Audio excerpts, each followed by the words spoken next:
Hello and welcome. This is the mass manufacturing tier list, but it's not just any tier list. Normally, I don't do this kind of content because we already have a tier list for duels and stuff, but today I'm making this tier list because I want to showcase this tier list made by the one and only qqoo.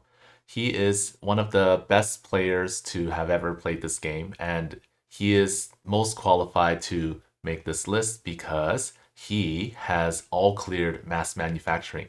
As you can see in this chart, he has cleared all of them, even beating some of these with just the mouse. A while back, he published a list of his rankings for each commander, and I'm going to share with you what he said about each one. As a disclaimer, he mentions that this does not take into consideration any like plus challenges where you add additional mutators, nor does it take into consideration the AI. So just as long as the commander can solo this. Without further ado, let's begin. So first of all, you can see here that instead of the usual S to F, he gave the commanders rankings from 1 to 11, 1 being the easiest and 11 being the most difficult. Also, he used different prestiges for these. So for some commanders, he used more than one and he gave them different rankings for that. But for the most part, he used, for most commanders, he just used one prestige and I will just choose the one that he used. So let's start with Abathur. Abathur, I didn't see any of his runs, but I'm pretty sure he used P0 because you would use air. And he gave this rank 3, so 3 points out of 10, 3 being pretty easy. Most likely because you can use Guardians, you can use Vipers, Toxic Nest, you can use Ravagers. Next one is Alarak. Alarak, there's only P3, and he gave this 4 points. So 4 points meaning that it's harder than Abathur. This one, you use P3 because you have the mothership. You later on use Wrathwalkers in the center to defend against the props, high burst damage, and then you clear the map with Alarak plus destroyers. Next, we have Artanis. Artanis, for Rifts, you generally use P0, which is what he used, and he gave this 9 points. 9 points because it's really hard to kill props. You don't really have an auto prop killer, and he just mass dragoons and killed everything, but I'd suggest that you also add Tempests if possible, just because they have long range and they deal quite a lot of damage. Next, we have Dahaka. I think he used P3. Let's just say P3, but I'm not sure which one. Either way, Dahaka gets 3 points alongside Abathur. Similar to Abathur, you get to use Guardians later on to hit the props from a distance. Impalers also deal a ton of damage to the props at the natural, so you don't have to worry about them. Next, we have Phoenix. Phoenix, he used P1 and P3. So P3 was just a challenge. P1's probably the better one. And I'm surprised because I thought he would have used P2. But for P1, he gave it 6 points. 6 points, meaning it's quite difficult. And for controlling rifts, he used like 3-4 legionnaires just spread around the map, and then like you have a main army doing most of the work. Next, we have Han and Horner. Han and Horner, he used P3 to meme. He actually did this with P3, but his serious run was done with P2. And with P2, he gave it 4 points. P2, you can use Reapers, Hellions, or a mix, and then you mass wraiths to kill the detectors and then like just take out whatever's left there. And then strike fighters take out all the rifts. Next, we have Karax. Karax, he is only P3, and Karax, he gave it 5 points. So towers are good. Later on, you'll get mirages to attack, plus get like vision of rifts and stuff, and they're fast. And you can collect parts with some solar energy. As long as you have the third upgrade, you have enough for that. That takes a while though. Next is Kerrigan. Kerrigan, oh man, Kerrigan, 10 points. 10 because it's just so difficult. Only Desolate Queen because P1, P0, P2 just so difficult to kill props. So yeah, not recommended. Then it's Manx. Manx is only P3 for Rifts, and for Manx he gave him 6 points. 6 points, just like Phoenix. I suppose it's harder to keep track. I'm not sure why, but yeah, he has like tanks and Aegis guards to stun, but I guess it's um, really reliant on the economy, which you don't have early on.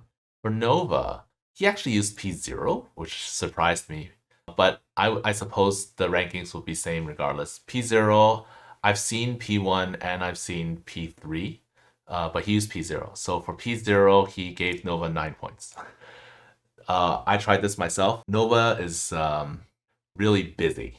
She's just, it's like Harrigan, but man, it's just really hard to keep track of all the things going on. Then we have Raynor. Raynor, he used P1 and P3, and then he gave it 5 points. I don't know which one he said was better, but I've seen him use this one, and you basically spread small bio groups everywhere. I have seen all kinds of runs with this one. I've seen battle cruisers, I've seen vultures, I've seen like a battle cruiser rush so that you can take care of rifts. I've seen one against explosive threats, and that was pretty cool too. Next is Stetman. Stetman was the last one that he did. Stetman, he used P1 because Statelites don't get eaten, and he gave this one 11 points because holy crap, it's so difficult. So if you watch it, you can see it's just a work of art. It's so amazing that he can keep all his units alive. And it's not that P1 is good, it's just that the player is good. He's really good at controlling his stuff. Next is Stukov. Stukov is P1, and he gave this 8 points. So 8 points. So early game is pretty rough. Later on, you'll need Banshees. Controlling Banshees is pretty hard. Diamondbacks can take care of the close ones and the props, but until then, it's just the first 10 minutes are just hell. Next is Swan. Swan, I've seen P1, but he used P2, and he gave him 5 points. So 5 points. Swan, you can just like defend at home and then use your cooldowns to clear rifts and areas, and then use wraiths later on. Next is Tychus. He used P0 and P2. So Lone Wolf, surprisingly, is 2. It's not 1. And I'm not sure why, but I believe that later on, when there are many props, Tychus can have a bit of a problem. He used P0 as well, and just to flex, and he gave P0 10. So that's the difference between Lone Wolf and other prestiges. It's just this huge gap. Next is Vorzun. So Vorzun P3 only, and he gave Vorzun 7 points. So you get to make the stasis ward traps later on. You need to make sure that your units don't get eaten, so you have to Shadow Fury, blink away, and then wait till the cooldown is over, and then do it again to kill one prop. It's a lot of work. Next is Zagara, only Apex Predator, and Apex Predator gets 6 points as well, so quite difficult.